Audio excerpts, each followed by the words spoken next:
XRP, is it truly scarce or is the supply too big? Now, so many people are going to click off this video or go straight to the comments. They're going to be like, XRP scarce, 100 billion coins. There's no way it's scarce. Forget these guys. I'm clicking off. Well, hear us out on this particular one because we're going to open your eyes to something you're not even aware of. Consider smash that like if you haven't done so already. We're back with the one and only Jesse of Apex Crypto Consulting NFA. If you're on my platform and you're new, you need to give this brother a follow on his channel. Let's get into the material and why it matters to you. First thing we're going to pull up, it's just one tab. It's going to be a short video. Let's get into it. So this is from another person. You may have never seen him get a shout out. I want to give him a shout out. His name is Ghost at GhostWeb3_X. XRP is more scarce than you think. We're about to be rich as you know what. This video is insane. I know we say insane a lot, right? So shout out to 24 Hours Crypto for the alpha. Great channel. I would agree. Listen to this. You may think you've already seen this. You may think you already know. I can almost guarantee you don't. And if anything, if you do, well, then listen again. Here we go. If managing your crypto feels like solving a puzzle, it's time to switch to Decent Wallet. It's just a few taps. You can manage, track, and secure your crypto with unmatched ease. And here's the best part. Grab your Decent Wallet at a discounted price by using the referral link below. Don't miss out on making your crypto experience smoother and more secure. Here we have the market cap of XRP at $5 trillion. We have 40 banks utilizing XRP. The price of XRP is at $48.51 and 99 billion XRP is circulating. So we're being very, very conservative here, okay? If we were to split up the XRP to these 40 banks, each bank would get about 2.5 billion XRP. Wow. Wow, folks, that is absolutely nothing. And keep in mind, whatever that we are holding is also accounted for in this calculation. Do you see how scarce this asset is? When will people wake up? And if we go down to 96 banks, okay, same layout, $5 trillion market cap, 99 billion circulating, each bank would hold on to about 1 billion XRP valued at $48 billion. But it gets even better. Let's go to 150 banks. That's only 660 million XRP per bank that they're going to be holding on to. And let's go over to 300 banks, 330 million XRP that they're going to be holding on to. Do you guys see this? All right. So, Jesse, before I kick it over to you, shout out to the late, great Will Fix, right? Rest in peace, our brother who's in the kingdom of heaven. He pointed out before that take, for example, ETFs, put that into the equation. Every single ETF that will exist, whether it's a grayscale one or some of these other particular conglomerates, that is locked up XRP. That wasn't really mentioned so much in this video, and that's fine. Shout out to 24 Hours Crypto. But those examples that he gave about these specific banks, think about it. Now, recently, I don't watch some of your material. I do. You mentioned, for example, R3. Now, R3, as you pointed out, got something like what? A billion or 5 billion XRP, something like that? Yeah, the original deal was 5 billion. Then there was a lawsuit, counter lawsuit. They settled. We don't know what it is exactly. I'm assuming it's still probably 3 to 5 billion would make sense, right? For them. Yeah, I think it's still 3 to 5 billion, but might be wrong on that. But they definitely hold a ton load of XRP. So, yeah. Well, again, I just want to get some of your thoughts about this. So he breaks down the whole thing of all these different particular banks and so on. So again, people are going to point out, they're like, yeah, 100 billion, XRP coins. But when you look at it from 24 Hours Crypto's perspective, it's like, yeah, you know what? Nobody has really explained it like that. So again, I just want to get your brief gist of it all.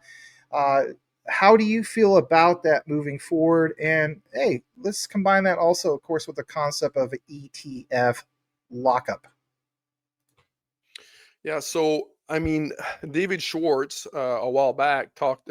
He made a video and he did a proposal for a new global stable coin, XRP being a new global stable coin, global stable coin arrangement, something like that.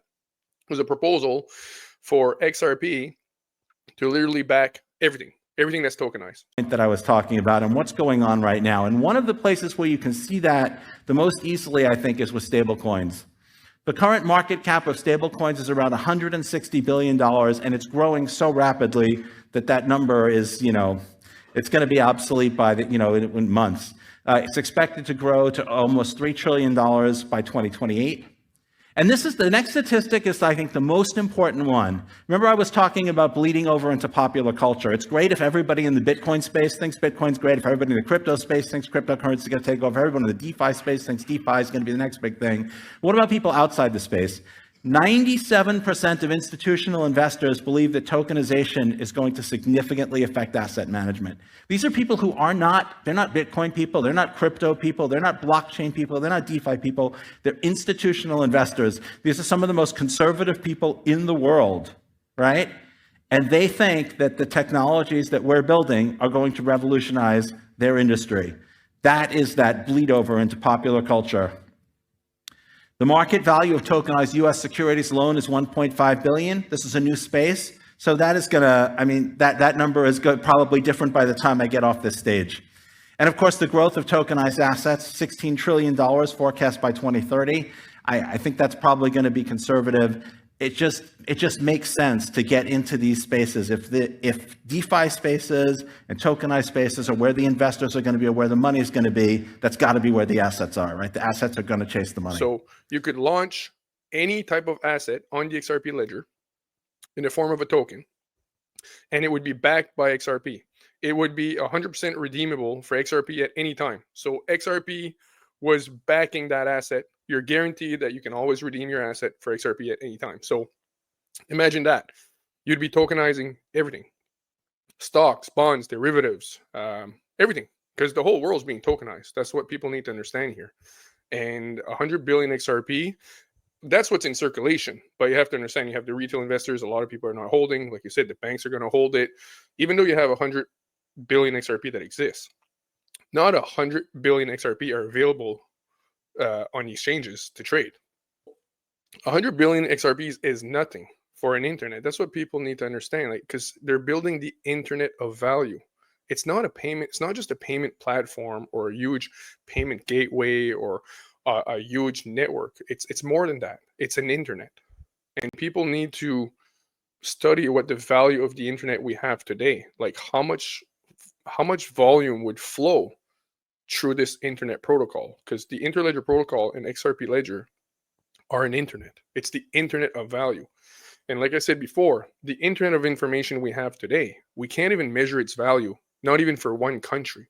There's so much data going through the internet protocol today. Like the amount of videos we upload in one day is insane. I always say that word, guys. I'm so sorry. Insane. Everything's insane. But it is insane. I mean, I don't know how else to say it, right? But the amount of data we produce in just 2 minutes right now with all the videos we're creating is trillions and trillions and trillions and trillions of more data than we used to produce just maybe 5 years ago or 10 years ago. And all this data needs to flow through this internet protocol, the TCP protocol. And so when you realize that they're going to tokenize everything, stocks, bonds, derivative, arts, everything, your identity, everything's going to be tokenized. Everything's being tokenized.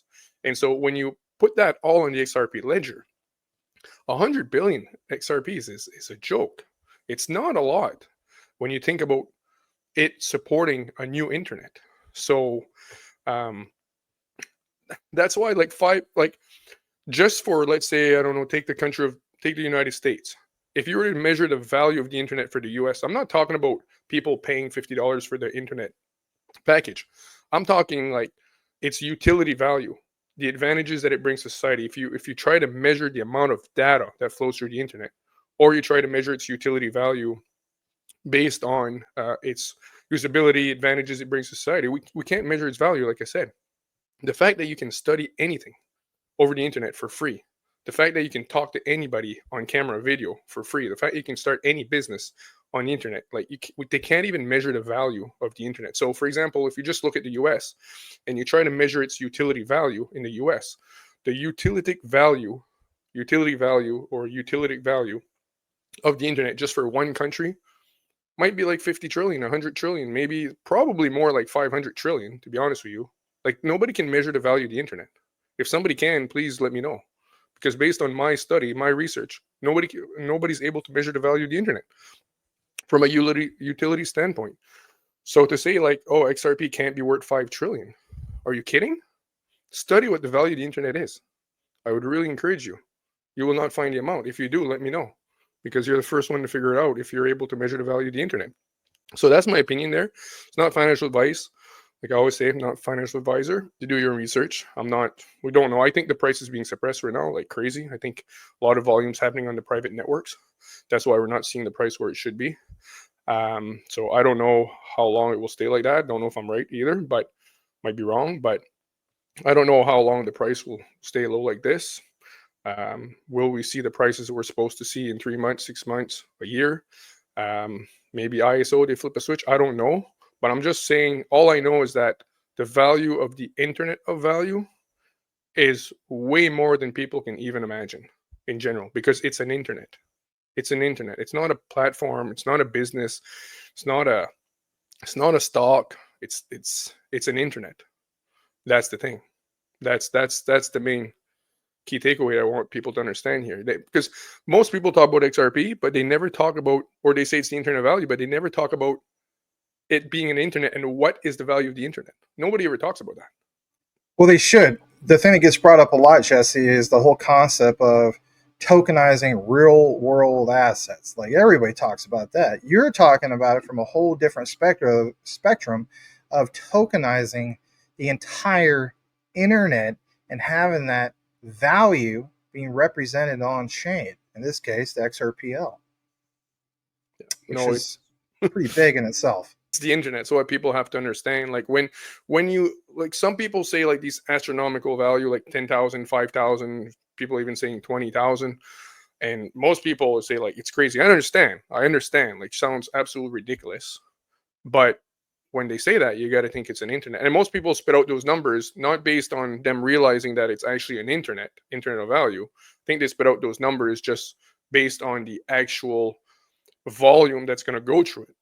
20 trillion, 30, because it's 20-30 trillion per day today that's moving internationally per day. It's about 20 trillion per day. But once you start tokenizing everything, it's not going to be 20 trillion per day. It's going to be way more than that. But again, I don't know what it's going to be worth. Nobody knows. And like I said, they could control and manipulate the price maybe for a very long time. I don't know. I don't think so. I really don't.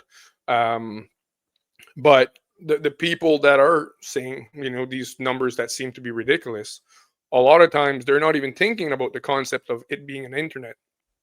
They're not even thinking about the fact that XRP is capturing the value of an internet protocol. So for example, today, so the people that say that XRP doesn't have potential to go much high, right? What I would like to ask them is the internet we have today, the TCP protocol that moves gazillions and gazillions of data bytes per second, probably, because like I said, the amount of videos we're uploading today, it's a huge amount of data. This is all flowing through the protocols, right? If I send you a video, post a video, it's going through the TCP protocol, if I understand correctly, but it's all flowing through this internet protocol. If the internet we have today had a token which had 100 billion in circulation, and every time something is going, some data or either a picture, an email, or a video was moving through the internet, if it had to use that token every time, and there was a limited supply of 100 billion, how much would that token be worth today?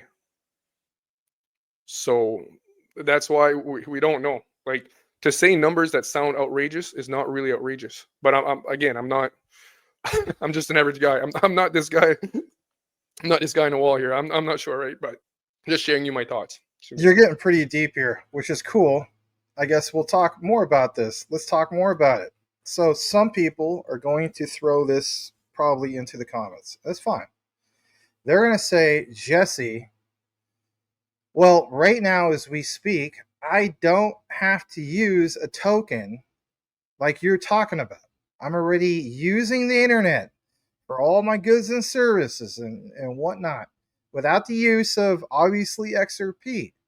So, are you trying to tell me? I mean, this is rhetorical for me. I already know the answer. But anyway, are you trying to tell me, Jesse, that moving forward, apparently with regulations or mandates and so on, that changes? No, it's like the internet we have today is not going to be based on tokens, but you're not like the internet we have today is not going to rely on tokens necessarily. But the new internets that are being built, like the Internet of Value, which is XRP, and the Internet of Trust, which is Quant QNT token, Quant Overledger, those two new internets have to rely on the token for their functionalities. For like the volume has to go through the token. And when people say like, "Oh, XRP doesn't need to be used," I see this a lot sometimes in the comments, like, "Oh, XRP doesn't need to be used. Like, we can just settle through CBDCs or USDC. You don't need XRP." No, that's incorrect. You need XRP for liquidity. Anytime you're going from one asset to another, XRP is that bridge. And same for Quant, the Internet of Trust. You can't do anything without the. So the next internets that are being built, because blockchain exists, they're foundationally built on like these tokens were hard coded. Like the how would I say, the platform or the network was hard coded that you need to use the token. So they are being built in. Well, I've used this analogy before, and then we're going to wrap this up. And that is, yes, XRP is a world bridge currency. But if you ever been on a bridge, some of you guys never been on many bridges in your whole life. I'm originally from Portland, Oregon. I was where I was born and raised. Literally, some people refer to that as the Bridge City. It's kind of a nickname. Well, some of those bridges, right? You have to pay a toll. Not necessarily in Portland, but other places in, for example, the United States and abroad, right? You have to pay a toll at the toll bridge. Well, look at it this way. That toll moving forward would be the actual token. Yeah, the XRP, the coin, and so on. So the way I look at it is there's bridges, there's bridge assets, and I guess I've also used this analogy before with Quant. We talk about API gateways. Well, little slivers and fractions everywhere for those APIs through Quant's Overledger and so on. So I think you guys get the gist. I think you do. Simply do us a solid if you listen to the entire outline and type in this key two words into the comments, and that is tokenized internet. And we'll know that you listened to the entire outline. On behalf of myself and the brother Jesse from Apex Crypto Consulting NFA, give him a follow. And we have, Thank you, guys. Yes. Know why you hold it. The research does trump FUD 110%. We'll see you guys on the next one. Thank you, guys. See you.